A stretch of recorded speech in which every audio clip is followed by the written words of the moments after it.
But they asked me to come to one of their meetings.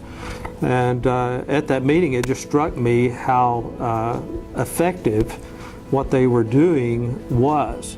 And that is they had a community involved in the care of the veterans. And I really feel like, and I truly feel like, that needs to be the model, or a model very similar to that, throughout the communities in Oklahoma, where the community gathers together, where they put their resources together, where they collaborate, they coordinate, and they communicate what they're doing for veterans. Because that way we ensure a stronger effort, rather than being piecemealed into the effort of taking care of veterans. We're all doing it collectively, and we're all doing our part.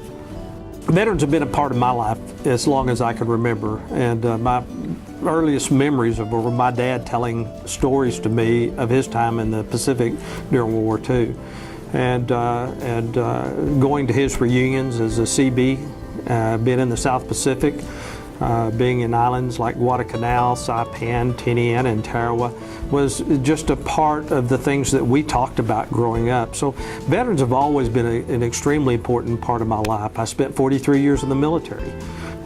We make veterans every week, and the people who serve and the people who have served are just in very important parts of my life, and they continue to be.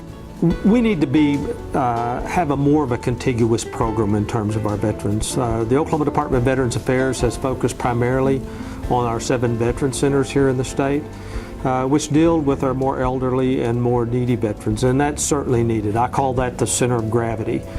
What I'm trying to do is to establish a collaboration, just much like the Community Council has done in Tulsa, to establish a collaboration so we can ensure that we take advantage of lessons learned, we share good ideas as a community of organizations focused on helping veterans.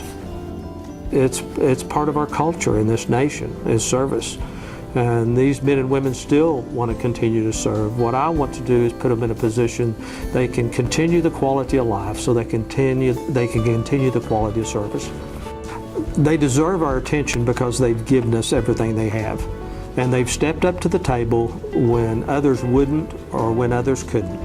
And they've put us in a position that we can maintain our freedom, our liberty, and the privilege of living in this great nation. And without them, we wouldn't have those privileges.